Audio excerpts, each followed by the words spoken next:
Oi pessoal, tudo bem? Sejam bem-vindos a mais um vídeo aqui do canal.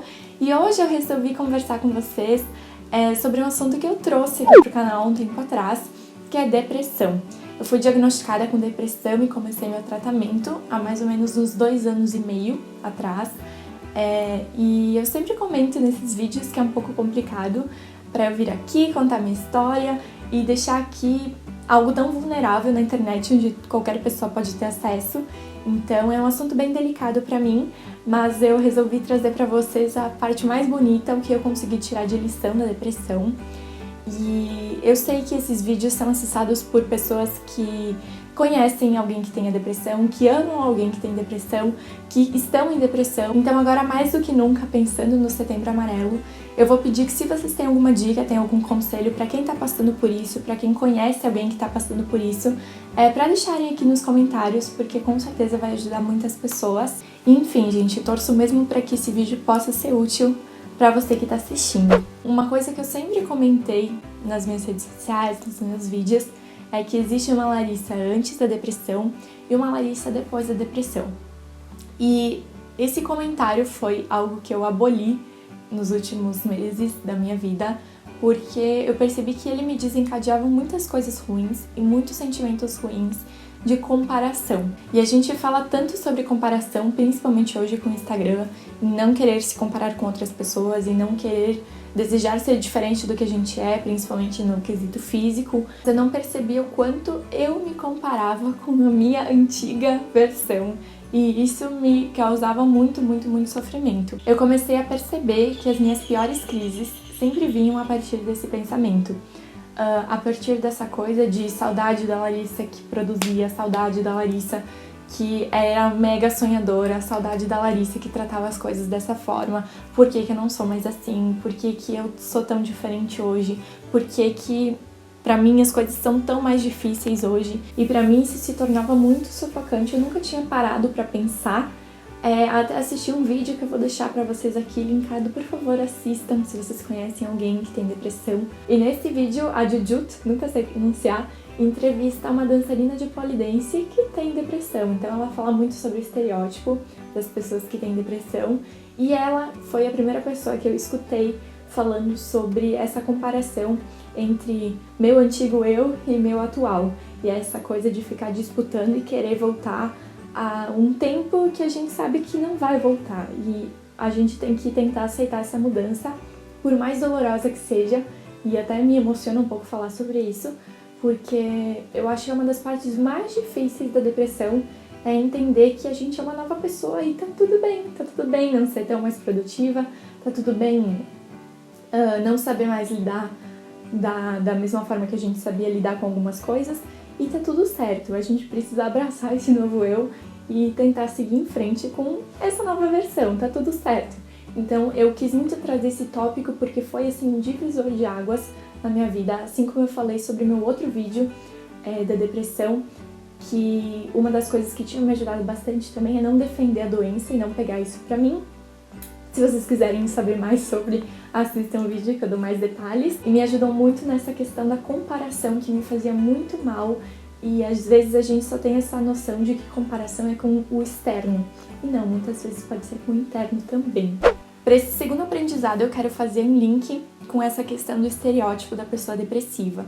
Eu acho que isso tá sendo bem falado, mas a gente precisa reforçar ainda mais que as pessoas com depressão, as pessoas depressivas, não necessariamente são pessoas que passam o dia inteiro na cama chorando de preto, em luto, e que se isolam socialmente e que não dão risada e que param a vida em função da depressão. Existem sim pessoas com depressão severa que carregam exatamente esse estereótipo, mas também existem pessoas normais, pessoas que seguem a rotina, que dão risada, que saem com os amigos, que têm uma vida social quase normal e também sofrem de depressão. Eu falo sobre isso porque eu mesma às vezes pensava que as pessoas se vitimizavam e usavam a depressão como desculpa, porque, olha lá, fulana diz que tem depressão, mas tá no bar bebendo. Olha lá, fulana diz que tem depressão, mas tá saindo todo final de semana. E a gente tem que entender que as pessoas usam formas diferentes para tentar amenizar a dor, e cada qual com seu cada qual. mas eu consigo sair, eu consigo me divertir muito, consigo dar risada, consigo, enfim, ter uma vida social normal, consigo namorar, consigo ir pra faculdade, consigo conviver com os meus pais, com os meus amigos. Inclusive, quem convive a fundo comigo sabe que eu sou uma pessoa bem palhaça e bem assim, idade mental de 5 anos, mas eu também tenho os meus momentos de crise e nem sempre, na verdade quase nunca, eu exponho isso para as pessoas. E não é porque eu não exponho nem para os meus amigos, por exemplo, os meus dias de crise, os meus dias ruins, que eles não existam. Então uma coisa que a depressão me ensinou muito é não estereotipar as pessoas e não achar que elas precisam estar em caixinhas para ser do nosso entendimento. Inclusive, gente, quero abrir um parênteses aqui e falar uma coisa para vocês que eu nunca comentei, que eu acho que foi na minha segunda ida ao psiquiatra, uma tentativa de me encontrar com algum psiquiatra. No meio da consulta, ele fez alguma piada sobre alguma coisa que eu não lembro exatamente o que, e eu dei uma risadinha. Minha mãe tava junto na consulta, e ele falou pra minha mãe assim: nossa, mas é muito estranho essa moça ter depressão e dar risada. Eu acho que vocês conseguem imaginar como eu me senti, porque, sério, eu só queria levantar e ir pra casa, porque se um profissional da saúde não entende que uma pessoa pode dar risada e pode ter uma vida aparentemente normal e também sofrer de depressão, também conviver com algo que causa muita dor, mas não é 24 horas por dia, fica um pouco complicado, né? Então acho que a gente tem que falar muito sobre isso e sobre não estereotipar as pessoas. Assim como o aprendizado 3 desse vídeo, que acho que eu aprendi muito mais a pensar muito bem antes de fazer qualquer comentário, por mais inofensivo que ele pareça.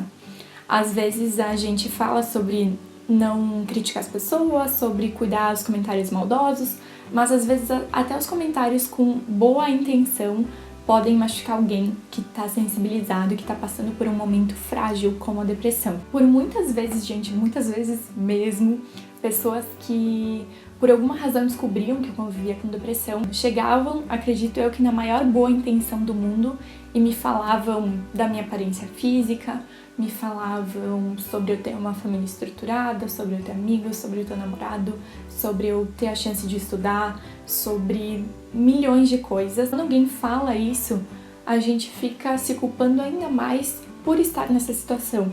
Então, nossa, se eu tenho amigos, se eu tenho uma família estruturada, se eu tenho, sei lá, eu tô estudando o que eu sempre quis, por que eu tô com depressão? É uma resposta que eu também não tenho e não é uma escolha.